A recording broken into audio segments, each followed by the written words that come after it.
Sea lions are the kings of the coastline, navigating crashing waves and powerful currents with ease.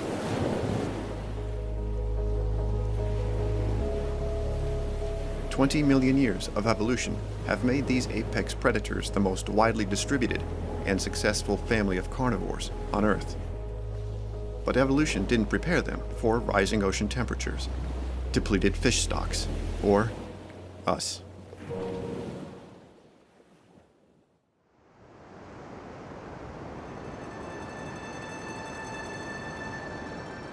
This sea lion is in distress, disoriented and malnourished, but the more it eats, the sicker it gets.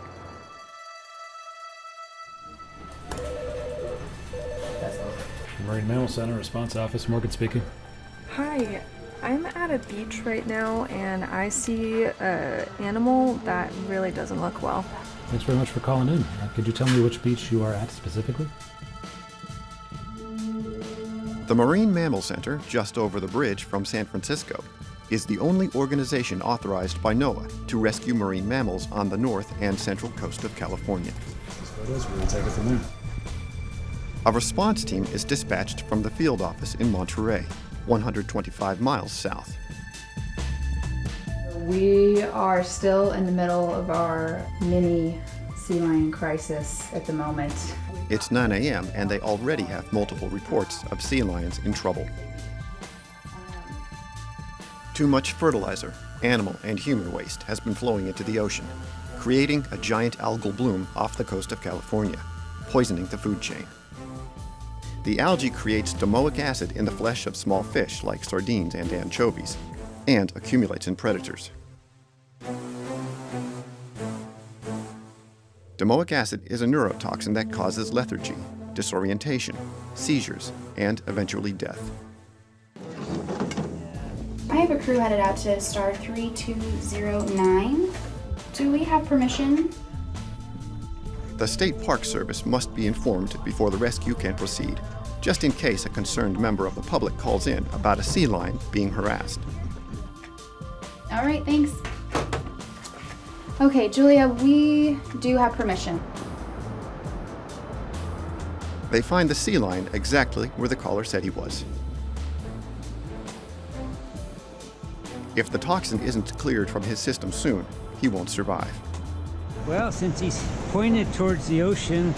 You want us to head him off if he starts running? Yeah, that's probably a good idea. Yeah, he looks like he might make a run for it.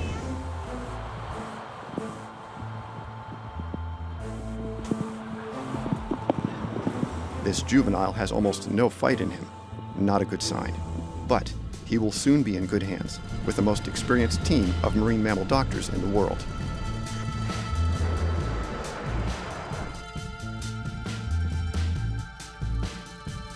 We are at the Marine Mammal Center's Monterey Bay operations. We provide all of the rescue operations for the Marine Mammal Center in this region. We also provide the triage care to the animals that we rescue here, and then transport those animals to our main hospital in Sausalito. Every rescued marine mammal gets a name. This guy is now Gurmund. It's easier to remember than his record number, W4677. He joins 4 others here with suspected domoic acid poisoning. We eat the same food sea lions do, so when veterinarians see a spike in poisoning cases, they alert the state health department. Humans who consume contaminated shrimp or clams can get amnesiac shellfish poisoning, causing short-term memory loss, brain damage, coma, and even death. Right now is a pretty challenging time. We have a lot of what were pups just a few weeks ago and are now our yearlings for the California sea lions. All of these sea lions have just started showing up on our beaches. They've swam all the way from the rookeries offshore across the ocean to us looking for food, and a lot of them unfortunately have not been able to find enough food. So we have a lot of malnourished California sea lions. There's a lot of them. Live animals need constant attention, and that requires staffing 24/7. The Marine Mammal Center's 4 locations are powered by an army of 1,400 volunteers. Gurmund and his penmates are on the next run north to the main facility, where they will be tested, screened, and treated.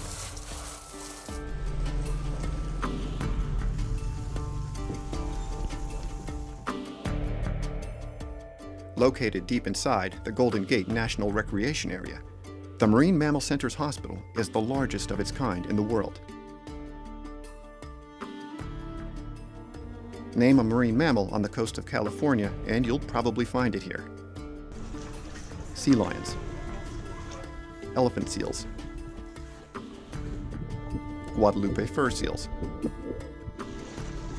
harbor seals, and sea otters.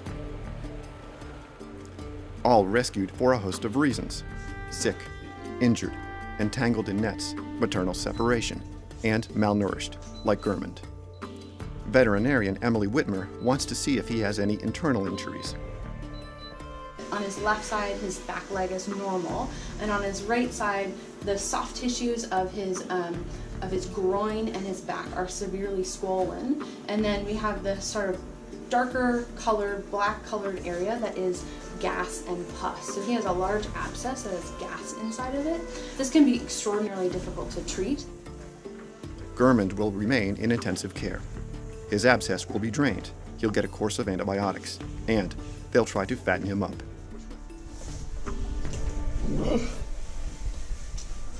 If he won't eat his fish spiked with meds, he'll be tube-fed fish puree. Just like a human hospital, every patient here has a medical record with their treatment, medications, and diet closely tracked. Volunteers process 1,000 pounds of fish every day. These sea lions and harbor seals are healthy and will soon be released.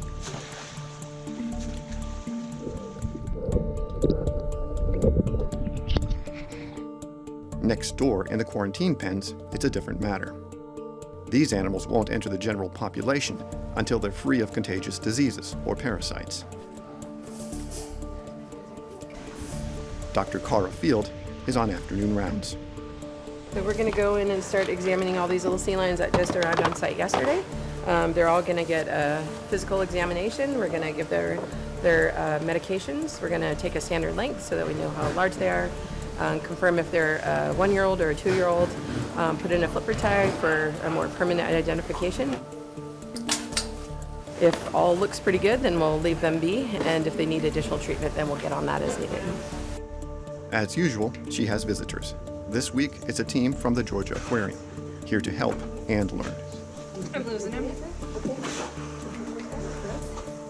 So because our caseload is so high, we have the opportunity to teach a lot of people, veterinarians, veterinary students, biologists, other researchers, undergraduate students. That sea lion weighs about 70 pounds, and for their 70 pounds, they're way stronger than humans are. So to be able to successfully restrain him when he's trying to bite and get away, that's a big accomplishment. Back in intensive care, there's a new patient, Boomerang. He's recovering from domoic acid poisoning, and his left eye is severely damaged. His neighbor, Gurmund, isn't doing well. But first things first, Boomerang needs eye surgery. We do see a number of animals that are in the wild that are blind in one eye or that are have traumatically lost the eye, and they're doing fine. They're in good body condition, foraging. Yeah. 1, 2, 3. The operation will take just under an hour.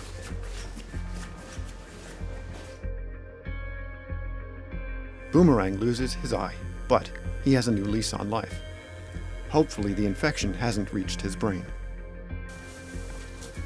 Gurmund's infection is out of control, and he's lost weight.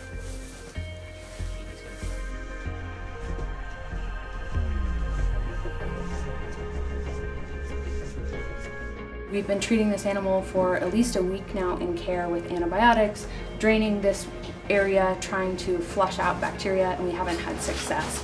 So given what I see here and given that how severely malnourished this patient is, we're not going to be able to turn him around. And he's emaciated. You can see how little flesh he has on his body. And so to me, this is a form of medical care in a way that I can relieve suffering. And so while it's not an emotionally fun part of my job and it's a difficult part of my job, I find it an important one, and I'm glad that I can be here to do these things. Gurmund is unconscious, And to keep the procedure painless, an overdose of sedative will stop his heart. In a matter of minutes, Gurmund takes his last breath. But here, no animal's death is in vain. 55.5. So the purpose of a necropsy is to find out what happened to the animal. So we want to find out what the cause of death is. And from there, we can actually take it back to our clinicians that are working with the live animals to see what's going on. We can help them out with maybe we need to give a little bit more antibiotics, maybe we need to do more antiparasitics. So everything is always to find out the cause of death and then give it back to those that are still alive. With a 25-plus year archive of data and tissue samples, the Marine Mammal Center may well be the world's greatest resource for marine mammal science. At any given time, they are collaborating on a dozen research projects with scientists around the globe. Boomerang looks good, and there's no sign of infection. Marine mammals actually heal really, really fast, so as long as there's no infection that develops, we should be able to get them back in the water within 5 to 7 days after surgery, and then hopefully back out into the wild within a couple of weeks. Once our vets sign off on the animals, then they're good for the rescue department to release them. So the game plan today was to take our 4 now former patients, and we just back them down to the ocean here at beautiful Point Reyes, put down the ramp, and let them find their own way back to the ocean. It feels great. This is the end of the process that we all work so hard for. It feels fantastic.